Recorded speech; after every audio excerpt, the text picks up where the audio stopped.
Olá, bom dia para você, seja bem-vindo. Agora são 10 horas em ponto pelo horário de Brasília e eu te faço um convite. Vamos juntos conferir o que é notícia no Brasil e no mundo nesta terça-feira. A gente começa essa edição falando de eleições, afinal faltam 5 dias para o segundo turno. Neste domingo, mais de 156 milhões de eleitores estão aptos a voltar às urnas para escolher o novo presidente da República e também, em 12 estados, decidirem o seu governador. No primeiro turno, quase 33 milhões de brasileiros preferiram ficar em casa. As eleições de 2022 serão decididas no dia 30 de outubro, último domingo do mês. Lula, do PT, e Jair Bolsonaro, do PL, disputam a presidência do país. Em 12 estados haverá o segundo turno para governador. Em Alagoas, Amazonas, Bahia, Espírito Santo, Mato Grosso do Sul, Paraíba, Pernambuco, Rio Grande do Sul, Santa Catarina, São Paulo, Sergipe e Rondônia. As sessões eleitorais vão abrir às 8 horas da manhã e fecharão às 5 da tarde, pelo horário de Brasília. O local de votação é o mesmo do primeiro turno, mas se não for possível comparecer, é só pesquisar no site do Tribunal Superior Eleitoral e preencher os campos de dados. O título de eleitor não é o único documento que permite ao eleitor escolher seus candidatos. Segundo o TSE, caso não tenha ou não esteja em dia, é possível votar com um documento que tenha foto, além de poder apresentar o e-título, título de eleitor em meio digital. Se estiver sem foto, é necessário apresentar outro documento oficial com foto, como a identidade social, carteira de identidade, passaporte, carteira de categoria profissional reconhecida por lei, carteira de trabalho, certificado de reservista e carteira nacional de habilitação. A ordem de votação é primeiro para governador nos estados onde tem o segundo turno, depois para presidente. Durante o dia, enquanto acontece a votação, é proibido levar para a urna aparelho celular, máquina fotográfica, filmadora, equipamento de radiocomunicação ou qualquer outro dispositivo que possa comprometer o sigilo do voto. Os mesários podem reter os equipamentos enquanto o eleitor estiver votando. A Justiça Eleitoral incorporou uma novidade às urnas eletrônicas para a votação deste ano. Os eleitores terão um segundo adicional para conferir cada voto digitado nos equipamentos. As propagandas pagas em imprensa escrita também ficam proibidas depois do dia 28 de outubro. É também o último dia para que sejam realizados debates entre os candidatos, não podendo se estender até depois da meia-noite. Os eleitores só poderão ser presos em caso de flagrante a partir desta terça-feira.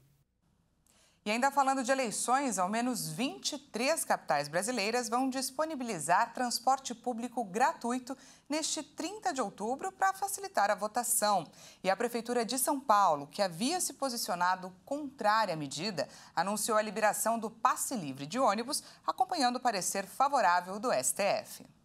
Até o momento, confirmaram o serviço Aracaju, Belém, Belo Horizonte, Boa Vista, Brasília, Campo Grande, Cuiabá, Curitiba, Florianópolis, Fortaleza, Goiânia, João Pessoa, Macapá, Maceió, Manaus, Palmas, Porto Alegre, Porto Velho, Rio de Janeiro, Salvador, São Luís, São Paulo e Vitória. Outras duas capitais montaram um esquema próprio de gratuidade. Em Rio Branco, a medida deve ser aplicada apenas das viagens de volta e deve ser exigido que o eleitor apresente o comprovante de votação.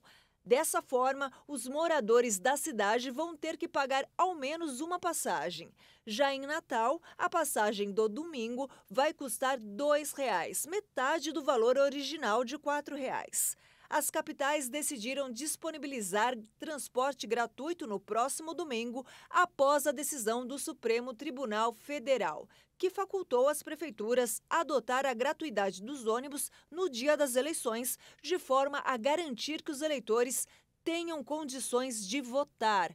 3 das principais capitais do país decidiram nesta segunda-feira pelo transporte gratuito. A Prefeitura de São Paulo resolveu conceder passe livre nos ônibus municipais.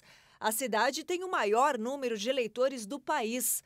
Passam de 9.300.000 eleitores. A gratuidade vai funcionar das 6 horas da manhã às 8 horas da noite. O custo estimado da operação pela Prefeitura é de R$ 7 milhões para o transporte de 3 milhões de pessoas. Vão ser disponibilizados 2.000 coletivos a mais em relação aos domingos normais. Agora a gente fala do Enem, porque os locais de prova para a realização do Exame Nacional do Ensino Médio foram divulgados ontem. Você, estudante, pode conferir através da página do participante, disponível no site do INEP para os candidatos. Além dos locais, o site também permite visualizar informações importantes, como a data correta, cartão de confirmação e até solicitar atendimento especializado. E agora vamos de destaque internacional. A passagem do ciclone Citrang na região sul de Bangladesh provocou a morte de 16 pessoas e forçou a evacuação de mais de 1 milhão de moradores. Vamos conferir. Muitas das vítimas morreram na queda de árvores e 2 no naufrágio de um barco no rio Jamuna. O ciclone atingiu a ilha de Bola antes de ser rebaixado para depressão na manhã desta terça e avançar para o estado indiano de Meghalaya. Na região de Barisal, a mais afetada, as fortes chuvas e os ventos destruíram uma grande área de plantação. Na capital Dhaka, que fica a centenas de quilômetros da área mais afetada, o vento derrubou várias árvores. Quase 10 milhões de pessoas ficaram sem energia elétrica em 15 distritos costeiros.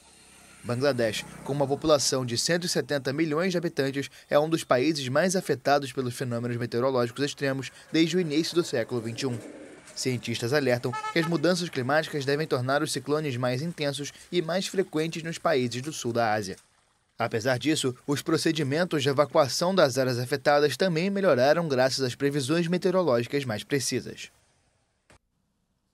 E faltam 26 dias para a Copa do Mundo. Hoje, no Boletim Esquenta Catar 2022, Leonardo Félix fala da seleção marroquina, um time que vai representar a África no Mundial. Olá pessoal, este é o Esquenta Catar 2022 que traz informações e curiosidades da Copa do Mundo aqui na nossa programação.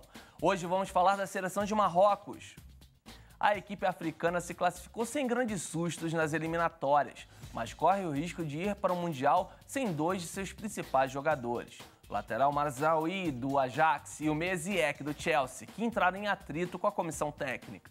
Por outro lado, Marrocos ganhou um reforço de última hora.